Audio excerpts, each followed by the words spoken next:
Hey everybody, it's Robert Biggerstaff here with the Hustle Nation. I sure appreciate all the well wishes and everything, and it's been last week was a rough week, especially 2 days in particular, but we made it through it.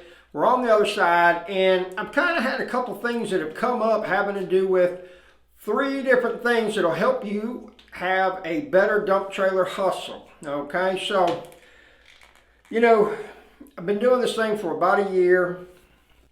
Got into it just on a fluke, and if you don't know, I loaned a guy some money and I got a dump trailer as collateral. And came time for him to pay, he didn't want it, or didn't have the money, didn't want the trailer back, so I got it, and I got a construction business. And so we did 2 kitchen remodels. I was able to haul all the cabinets away at one time. I was like, man, this is great, because normally we're having to do multiple trips with the pickup truck and everything like that, which sucks. And so after about a month of the trailer just sitting, I was like, man, I need to get this thing making some money so that, I can pay for tires, brakes, bearings, greasing, maintenance, all that kind of stuff and everything. And so that's how the dump trailer hustle got started for me. Okay. Oh yeah, and take a look. We got these shirts on the Hustle Nation store, the dump trailer hustle right here. So, and that's how the dump trailer hustle got started in my life. All right. Well, it took off, and it took off like wildfire. Then what happened is I bought another trailer, and then got another one and got another one. So I got 4 total that I'm running, okay? And these are some of the things that I have found for myself that will hopefully end up making your business more efficient and in turn put more money in your pocket. Why? Because we want more freedom. And the more money you have, the more decisions you get to make, which equals freedom. So first thing we got going on has to do with defining a problem or a solution. Now, the thing about it is that a lot of times you're going to have something go wrong, a situation's going to come up, and you're not going to address it, okay? And unfortunately, the way that that works in a business is it's like getting a splinter in your finger. If you don't cut it out, eventually what starts to happen is it starts to fester. And then it gets infected. And if we don't deal with it, eventually we're going to get to the point where that finger's got to be amputated. Okay? And that's exactly how problems plague our business if we don't address them. Okay? And you got to be honest with yourself. And it's like, I'll tell you exactly where I fail at all the way across the board and everything is organization. Okay? And I am not the most technologically savvy guy and everything. And even though I got an iPhone, I don't use the reminders on it. I roll with a steno pad, keep it redneck and it's simple and everything like that. And I got to pull over on the side of the road and write stuff down. Okay? There's some people out there got them fancy watches. Hey there, chipmunk to gray squirrel, or be here at 3 p.m. at this address, and whatever. Not. So I know where I come up short, so I have to compensate for that. Okay. Thing about it is that a lot of people don't have that self-honesty with themselves enough to know, hey, I don't know, and I need to figure something else out. Okay. I'll give you an example. I know of a business that they are in need of employees, but they won't hire anybody. And the thing about it is that they will end up killing themselves in the long run because they don't have an effective process in place to hire employees. Okay? And that's a problem. All right? And in any kind of business, you ought to be hiring someone that can take your position and actually run that company. All right? And a lot of people will disagree with that, and they'll say, well, man, somebody could steal the business and everything. If somebody steals your business, you weren't doing it correctly. All right? Be honest with yourself. All right? Like Guy John here in town, he's got 2 dump trailers and everything like that. And he was like, man, I can't believe you talk openly about this and everything. And I'm like, why wouldn't I? He said, well, a lot of people aren't like that. And I'm like, hey, dude, you steal my business? Obviously, I own it correctly. Okay? So You need to figure out where your problems are at and solutions, and you need to define them and be concrete about them. Don't just say, well, we're going to work on it. No, what are you going to make yourself an action plan, okay? And the reason I say this, folks, and I stress this to you is that whenever you say something and it's not exact and specific, you are leaving the ability for loopholes and information to creep in there. And what does that in turn do? It makes things ineffective, okay? It's not going to be action oriented, and it's not going to take place, and it won't get done, okay? And so it's kind of like, oh, well, yeah, we need some air in that tire. I don't know if we can drive it or anything like that. Well, you know, if you don't say, hey, look, by Monday at 3 p.m., I'm going to have a new tire on there, guess what? You're going to continue to drive that until, boom, we get a blowout. All right? We don't need no blowouts. So define your problem, define your solution, make it happen. Okay? Next thing.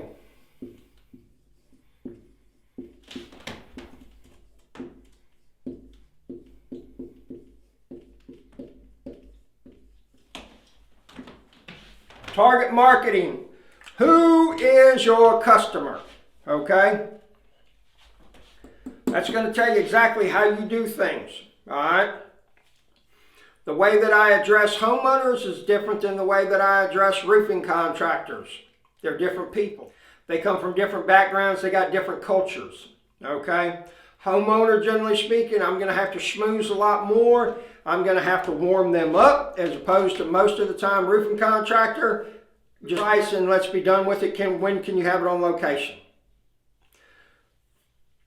Homeowner, well, I don't really know how much stuff I got, but I know that, you know, can you get it close to the garage? Is it going to be okay on my driveway right here? Yes, ma'am, it will be, okay. Well, you know, there's that stuff out there by the shed out back and everything. I can get my grandson to bring that around and everything like that. Do you think you could, you know, kind of be away from the garage so he can throw it in the back, but we can be garage so we don't get wore out going back and forth and everything like that? Yes, that's not a problem. Okay. My whole thing is that target yourself to a specific niche market and make it in a way that you're going to solve their problem, okay? Just the same as, like, you know, a roofing contractor. I'll approach them and say, hey, look, man, I understand you might have trailers and everything like that, but in the event that you don't, and you don't want to get held up from getting that contract underway and everything, think of me. Let me come and put my trailer on location. It's $200 for me to drop it, pick it up in 36 hours, plus whatever the dump fee is, you know. Well, man, that sounds like, you know, man, I spend 3-4 hours going out to dump and everything. That's equal to me and everything. 9 times out of 10, that's what I hear. Okay, same thing with when I see people doing fences. I'll stop, give them a card, say, look, man, there's no sense in you taking 3 hours of your day and going to the dump to get rid of all that fence on that trailer and everything. Come put my trailer on location, you load it, boom, I come by, easy peasy. How you like that? They've got a problem and I'm their solution. All right, that's the way that you make a sale. All right, you define the problem, offer the solution. This one right is one of the most important things for a person to do.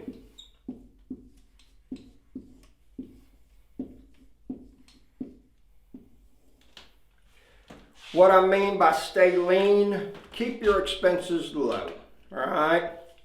A lot of times I'll see people, man, they will go and spend $150,000. They got them a $90,000 new diesel truck. They go get them trailers. They get them a roll-off setup with, you know, 10 cans or whatever it is and everything like that. And 6 months to a year later, you see all of that stuff for sale. And they're like, well, man, you know, this happened or that happened and everything, and I got to get some money up, or I got this emergency and everything like that. And I'm like, you should have a foundation to start with, okay? The thing about it is that anything in life that lasts length of time had to have a foundation. And what I mean by that is that, you know, have enough money set to the side that you've got 6 months worth of capital to be operating if you're going to go into business right away and do it full time, okay? The number one killer of businesses that start up is undercapitalized. I'm going to say that again. The number one killer of new business that starts up is being undercapitalized. The thing about it is that most people want to go and spend all the money in the wrong places. All right, I'll give you an example. Redneck Robert here. What do I got? A 2014 Dodge 6.4 liter Hemi. 3/4 ton truck, 4-wheel drive, long bed crew cab. I want a short bed and I want a diesel. I haven't gone out and bought that yet, and I'll tell you why.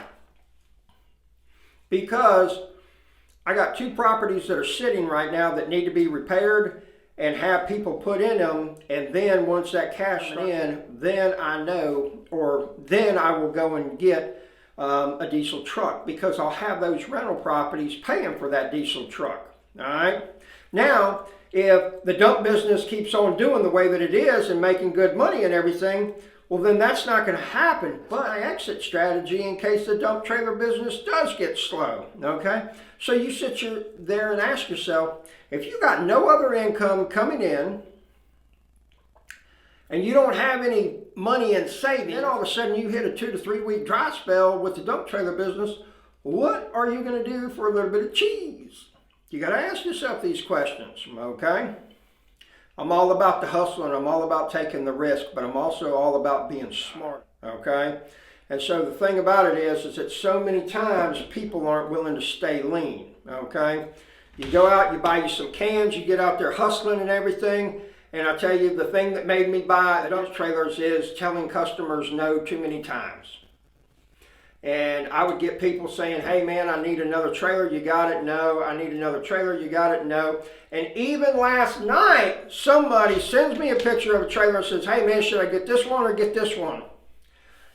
They contact me today, say, I've already made money with the thing. Boom! That's what I'm talking about, okay?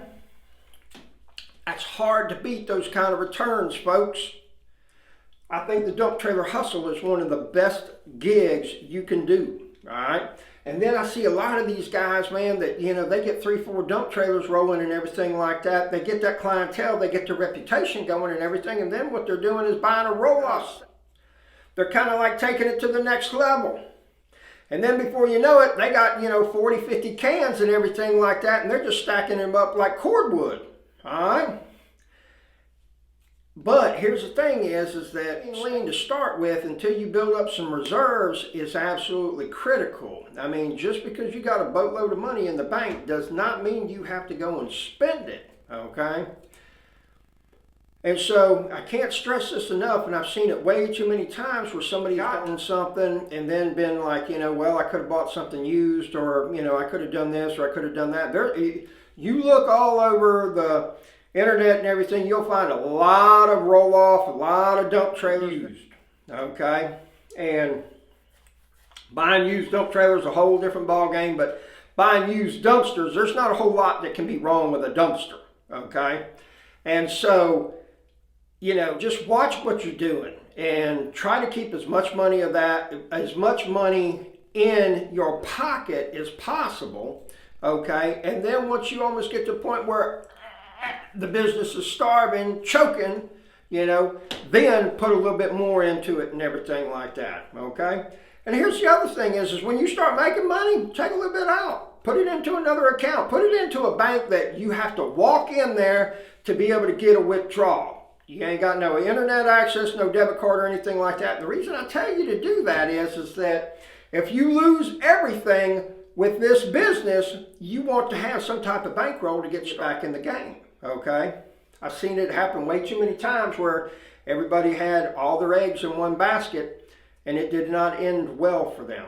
So, these are 3 tips on how to make your dump trailer hustle successful. Like us, subscribe, go to our store, check our stuff out. It's in the description. If you need me, send me an email. I do coaching, I do mentoring with people as well and everything. If you got any questions, just reach out and I'll try my best to answer. Wonderful day. Be productive, be profitable, and remember, who's got your money?